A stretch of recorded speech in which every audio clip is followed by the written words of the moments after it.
রামু, এই কেকটাকে সাবধানে ধর। আর বাড়িতে কেউ এসেছে?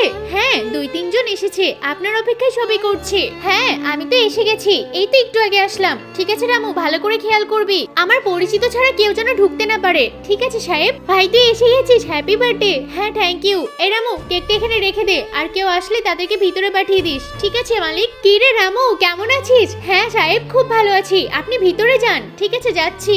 এই দাঁড়ো দাঁড়ো, তুমি কোথায় যাচ্ছ? ওই যে যার জন্মদিন হচ্ছে না, আমি তো তারই বোন। কি তার বোন? দেখে তো মনে হচ্ছে না, আমি মালিককে জিজ্ঞেস করে আসছি। হ্যাপি বার্থডে ভাই। আরে অনেক অনেক ধন্যবাদ সাহেব। একজন এসেছে আর ও বলছে ও নাকি আপনারই বোন।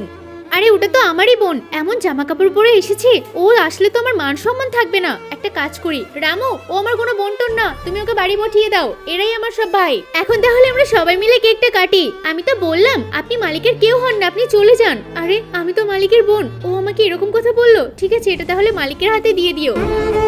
সাহেব, ওই মেয়েটা চলে গেল, আর এই গিফটটা আপনার জন্য দিয়েছে। কি আমার জন্য? কি আছে এর ভিতরে? দেখি তো ভালো করে, কি জানি কি ছাতা পড়া দিয়েছে। এটা আমি কি দেখছি? ও আমার জন্য আইফোন দিয়েছে। এখনই ওকে ডাকতে হবে। বোন, তুই আমাকে ক্ষমা করে দিস, তুই আমার জন্য আইফোন এনেছিস আর আমি তোকে তাড়িয়ে দিলাম, তুই আমাকে ক্ষমা করে দিস বোন। ভাই, এটা আমি খুব ভালো করেই বুঝে গেছি, আমি গরিব বলে তোদের খুব মান সম্মানে লাগে। আমি আর যাচ্ছি না তোদের বাড়িতে।